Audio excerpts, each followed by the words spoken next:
Bonjour à tous. Le monde tremble. Le Moyen-Orient s'embrase, rattrapé par ses démons. Les États-Unis, Israël et Iran s'affrontent dans une guerre terrible. Le détroit d'Ormuz, là où passe près de 20% des hydrocarbures mondiaux, est fermé. Résultat, panique générale. Les marchés s'affolent. Les bourses sont en chute libre, craignant des répercussions économiques dramatiques. Et l'Afrique? L'Afrique dans tout ça, comme à l'accoutumée, on est dans l'émotion.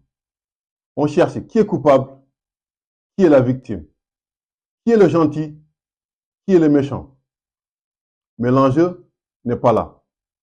L'enjeu, c'est de savoir comment tirer profit de ce chaos qui règne dans cette partie du monde. Car n'oublions pas, le malheur des uns fait le bonheur des autres. Les États n'ont pas d'amis, ils n'ont que des intérêts. Quel est l'intérêt de l'Afrique dans ce conflit? C'est de se repositionner stratégiquement. Le Moyen-Orient étant dans le chaos, il n'y a pas une goutte de pétrole qui peut en sortir ou un mètre cube de gaz. Beaucoup de nos pays sont producteurs de gaz et de pétrole. C'est le moment d'agir. C'est le moment de jouer la carte de l'Afrique. Malheureusement, c'est pas ça qu'on voit. Sur nos plateaux de télé, c'est pas ce genre de débats qui sont exposés. C'est des futilités, comme d'habitude. Au Sénégal, par exemple, ce qui fait l'actualité, c'est la candidature de l'ex-président Macky Sall à l'ONU. C'est de savoir si le président Bassirou Diomaye Faye va participer à sa coalition ou pas.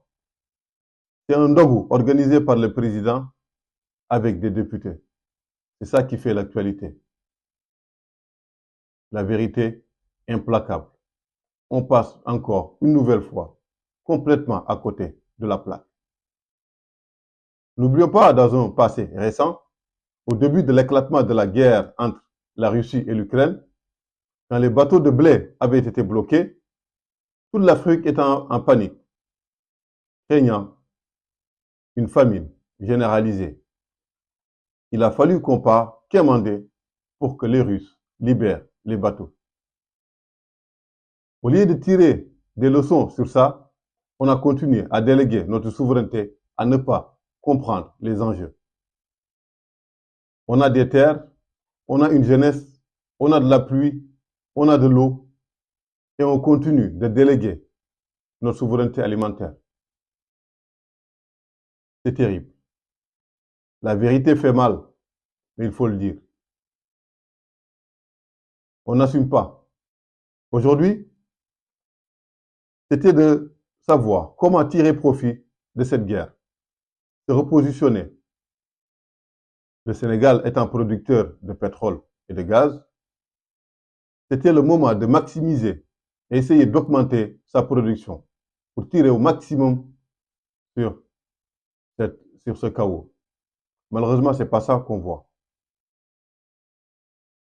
Sur nos plateaux de télé, c'est le divertissement, c'est le laisser aller, c'est des futilités. On ne pose pas les vrais débats. On ne comprend pas les enjeux. La faute à qui? Aussi, à nos intellectuels qui ne parlent plus, qui éduquent plus, qui expliquent plus. On n'invite plus. Mais maintenant, il y a les réseaux sociaux.